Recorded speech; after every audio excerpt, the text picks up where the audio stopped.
네, 안녕하세요. 토쟁이 기술사입니다. 오늘도 기출문제를 같이 한번 풀어보겠습니다. 구독과 좋아요 부탁드리겠고요.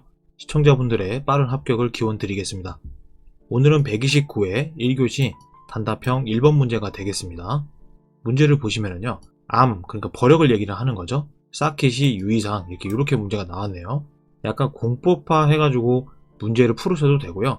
아니면 암을 이제 현장에서 해보셨거나 시공 기준에 대한 그런 기준, 아니면 일반 조건이라든가 암에 대한 그 비탈면 경사에 암을 쌓은 경우, 그 다음에 암과 일반 재료를 같이 복합해서 이제 쌓는 경우에 그런 유의사항 같은 것들, 이런 거를 복합적으로 표현을 해주시면 되겠습니다. 대제목부터 보시면은요, 1번 개요라고 썼는데요, 암쌓기시 유의사항 이렇게 물어봤기 때문에 뭐 암쌓기 정의 뭐 이렇게 쓰기는 좀 약간 어감이 좀 이상하죠. 그래서 개요 이렇게 한번 잡아봤고요. 그 다음에 암쌓기의 재료하고 시공 두께 기준에 대해서 언급을 한 겁니다. 그리고 암 쌓을 때 일반 조건이 또 있겠죠. 그리고 이런 일반 조건을 기준으로 해서 암 쌓기 시 유의사항 이렇게 이제 작성을 해봤는데요. 요거를 이제 작성을 잘 해줘야 되겠죠.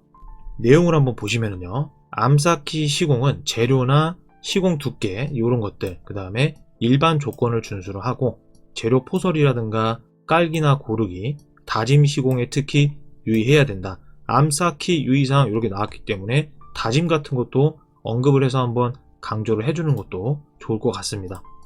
그래서 재료 기준을 먼저 보시면은요, 먼저 이제 재료 기준은 사용할 재료의 크기가 60cm 이하가 돼야 되고 가급적이면 30cm 정도 소화를 해서 사용을 해야 된다. 이렇게 작성을 해봤고요.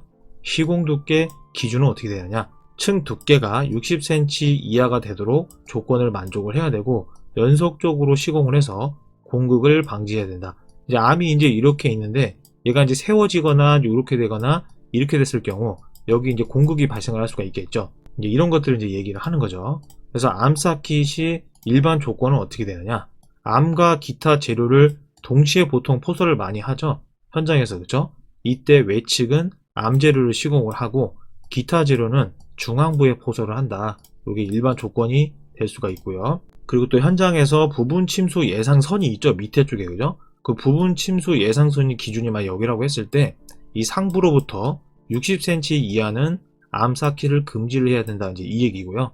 그 다음에 일반 토층 상부에 암 쌓기 시 기울기 시공 기준을 준수를 해야 된다. 이렇게 볼 수가 있겠습니다. 그리고 이제 계획 비탈면이 또 있는 경우, 이럴 때는 이제 최저면을 기준으로 해서 60cm 정도 이격을 해가지고 암도 비탈면을 이렇게 시공을 해야 된다. 그걸 나타낸 거고요. 제일 중요한 암 쌓기 시 유의사항을 보겠습니다. 세 가지로 크게 나눴는데요. 먼저 재료 포설 부분에서는 하차 신호수를 배치를 해줘야 되고요.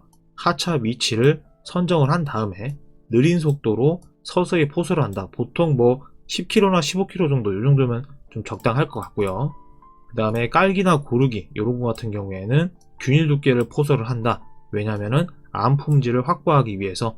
그 다음에 시공 장비 이런 거를 활용을 할 때는 현장에서 고속 운전은 당연히 금지를 해줘야 되겠죠. 그리고 이제 쌓기를 했으면 다진 부분도 조금 주의를 해야 되겠죠. 1차, 2차, 3차 이렇게 작성을 했는데요. 1차에서는 수변을 고려한다. 2차에서는 밀도를 확보한다. 3차에서는 평탄성을 유지를 하면서 마지막 최상층은 침투에 대한 보호를 해줘야 된다. 이렇게 정리를 해봤습니다.